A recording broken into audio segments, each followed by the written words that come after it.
अस्सलाम वालेकुम की हाल है जी की मसला बन गया मोटरसाइकिल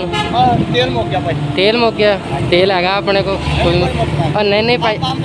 ये आप इस वास्ते रखा है वा मुसाफर वास्ते रखा वा किसी मुकी हुए ना फीस भी ला कोई नहीं नहीं भाई जान कोई पंप से चल जाओगे अगे पवा लियो जाके मेरा भरा नहीं नहीं भाई जान कोई मसला नहीं भाई समझो अपना छोड़ा अच्छी इस मैं समझदा मैं समझदा थोड़ा लेकिन कोई मसला नहीं थोड़ा बात पंप से चल जाओ एवं तुर के जा रहे यार मौसम भी खराब आ सानू नेकी कर लेंदे भाई जान परेशान ना हो यही तो निक्के निक्के नेकियां होंदियां जेह्ड़े कम्म आनियां होंदियां हाँ चलो पंप की पवा लियो जाके अगे ना कोई मसला नहीं मैं वेख के मुड़िया भाई उन्होंने भी उत्थे छड़ना सीगा मैं चलो तो देख ला की मसला बन गया वालेकुम सलाम वैसे अपना महकमा तुहाडा जी नहीं महकमा नहीं है अल्लाह ताला दा समझो अल्लाह ताला ने इस कम्मे लाया होया वा